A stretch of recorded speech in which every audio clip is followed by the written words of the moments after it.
Bonjour, j'espère que vous allez bien. Aujourd'hui, c'est l'heure de découvrir Tolède. Alors oui, je rentre directement dans le vif du sujet parce que j'ai hâte et que j'ai vite envie de vous montrer toutes les images que nous avons pu tourner. Alors, c'est parti! Précisons-le tout de même si je suis sûre que vous êtes au courant, nous sommes donc à Toledo, en Espagne. Et oui, parce qu'il y a 5 villes qui s'appellent ainsi aux États-Unis d'Amérique, ainsi que 6 autres villes dans le monde qui portent ce nom.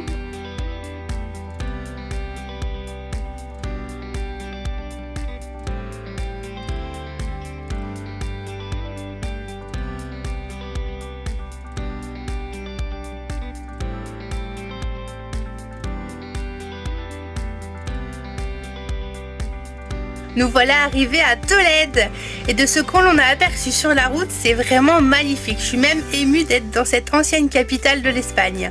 En attendant que le repas se prépare et que l'on mange, nous sommes sur ce grand parking et avec les filles, on s'amuse à reconnaître les couleurs des voitures.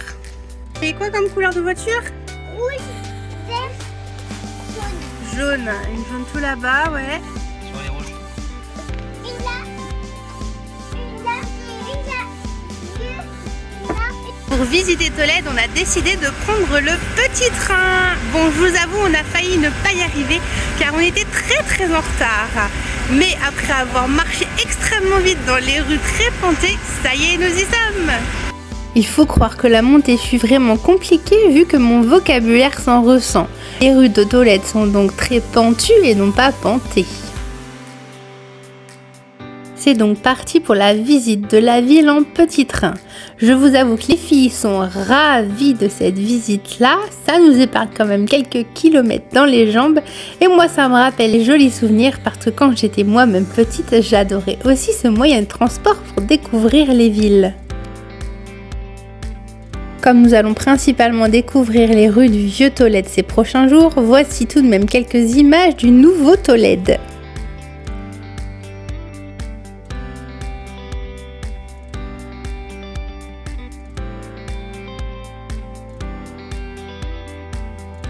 Tolède est intimement lié au Tage, et pour cause, ce fleuve au long cours fut la première défense naturelle de la ville. En effet, le fleuve entoure la ville perchée sur un promontoire rocheux. En matière de défense, on ne pouvait pas imaginer un meilleur site.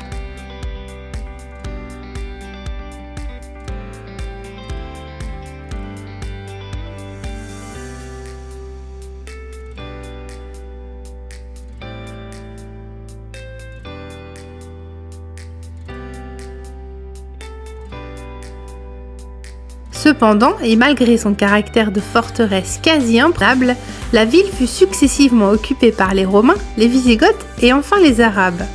Après ces épisodes tumultueux, Tolède redevint espagnole et capitale du pays. Grâce au tour de la ville en petit train, nous pouvons apercevoir l'Alcazar de Tolède, qui est une bâtisse du XVIe siècle de forme rectangulaire, située dans la partie la plus haute de la ville. Cet imposant édifice aux murs de granit possède une grande esplanade centrale et 4 tours d'angle carré. Il fut le lieu d'un fort romain avant de devenir un palais wisigothique au VIe siècle, puis une forteresse arabe au 8e siècle. L'Alcazar a été la proie des flammes à plusieurs reprises, notamment en 1810 avec l'incendie provoqué par les troupes napoléoniennes.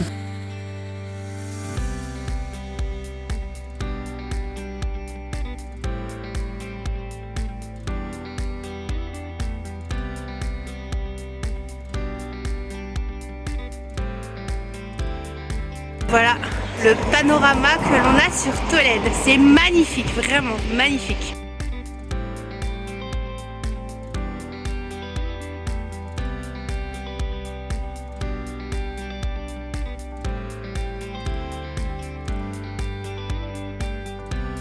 Le célèbre peintre grec El Greco a vécu à Tolède pendant une grande partie de sa vie et y a créé certaines de ses œuvres les plus célèbres, notamment l'enterrement du comte Torgaz et la vue de Tolède. Et lorsque l'on découvre les hauteurs de cette ville, on ne peut que comprendre comment il a pu y puiser tant d'inspiration. Voici El Puente de San Martín, un pont médiéval enjambant le Tage construit à la fin du XIVe siècle par l'archevêque Pedro Tenorio comme entrée ouest de Tolède.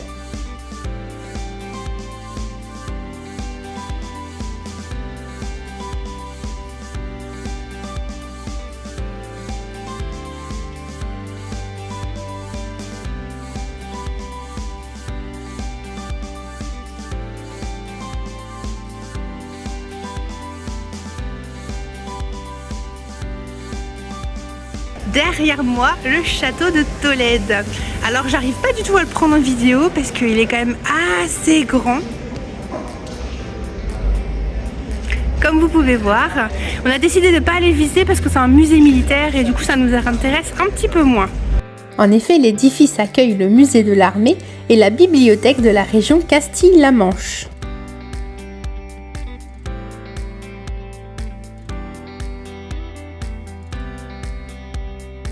Je peux vous dire qu'il y a du choix pour prendre le goûter dans les rues de Tolède, mais le cœur de Cédric s'est emballé lorsqu'il a vu ces merveilleuses glaces artisanales.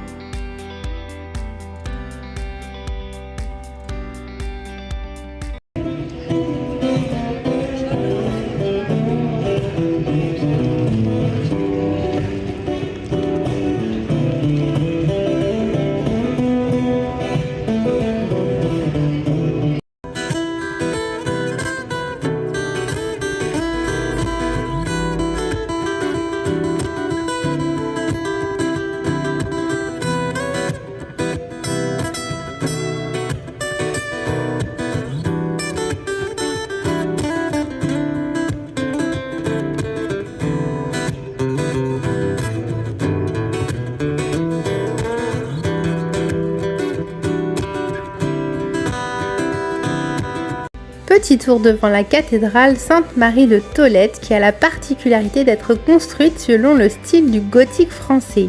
Le dôme qui remplace la seconde tour a été dessiné par le fils du Gréco.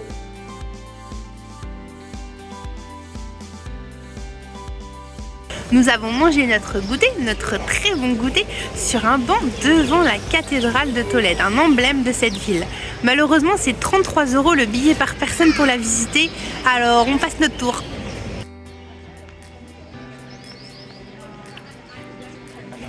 J'aurais bien sûr bien aimé voir l'intérieur de la cathédrale, mais c'est déjà un spectacle à lui tout seul de l'admirer de l'extérieur.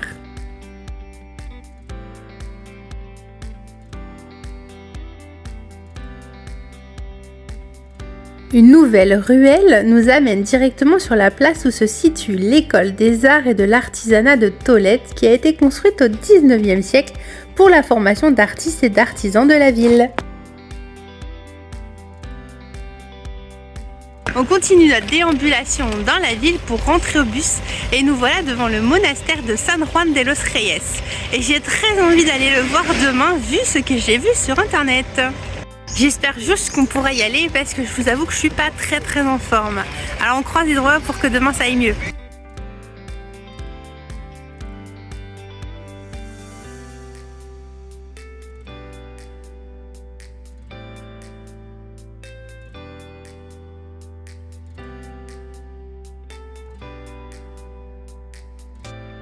On va passer par la porte juste là-bas pour descendre toute la descente et retrouver le bus là-bas. Est-ce que vous le voyez ?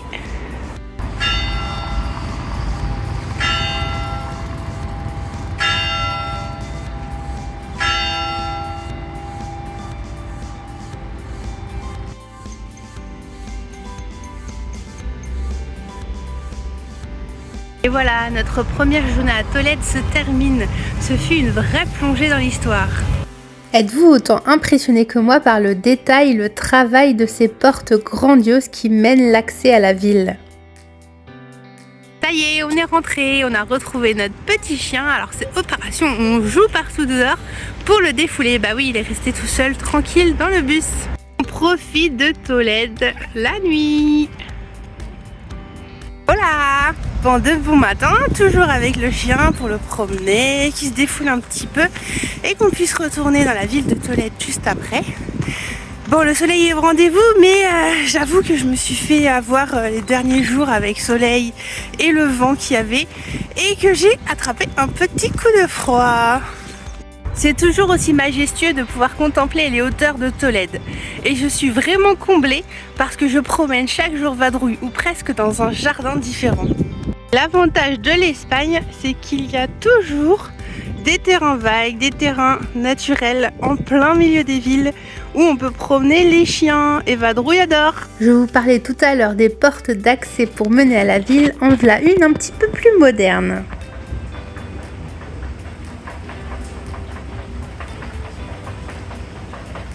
Voilà, on remonte tout en haut, mais en escalator c'est bien plus facile. Et en plus les filles sont ravies.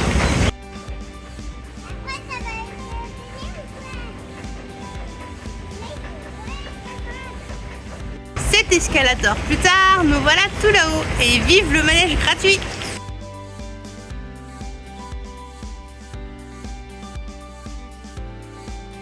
Se promener et découvrir Tolède, c'est bien sûr contempler les différents monuments que l'on peut voir et notamment les 223 églises enregistrées selon la municipalité.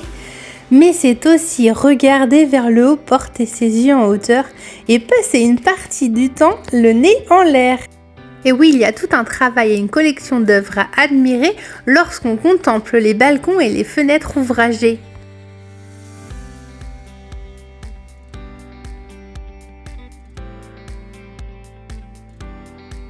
La cuisine traditionnelle de Castille-La Manche et donc de Tolède se compose principalement de gibier. Avons-nous mangé cela ? Je vous laisse regarder en images, je crois que nous avons pris quelque chose de plus typiquement breton. Eh bien, nous pouvons vous dire que ce sont parmi les meilleures galettes que nous ayons mangées.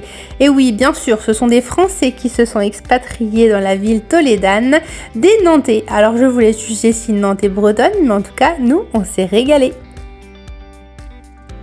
Nous sommes dans la rue Nuncia Viejo. Je voulais montrer cette rue parce qu'il y a une plaque très intéressante. En effet, entre le 16e et le 18e siècle, des rues ont été accaparées illégalement par des couvents et des particuliers. On appelait cette pratique la pratique des rues volées. Et lorsque la municipalité réussissait à récupérer les rues, elle mettait alors une plaque disant « Esta calle es de Toledo ».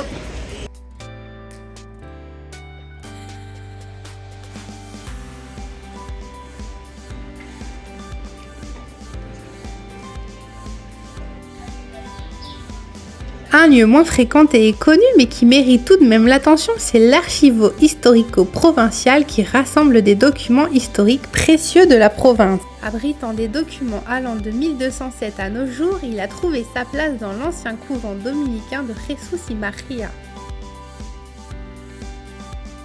À Tolède, il y en a pour tous les goûts dans les petites boutiques ouvertes tout le long des ruelles. J'ai notamment beaucoup apprécié l'atmosphère de cette boutique, malheureusement il n'y a pas assez de place dans le véhicule. Ça doit être la grande cathédrale. C'est la grande cathédrale.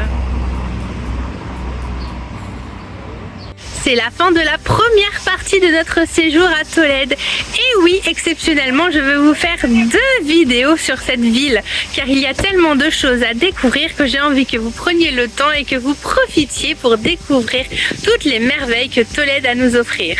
Alors je vous dis rendez-vous dans la prochaine vidéo pour la suite. À bientôt!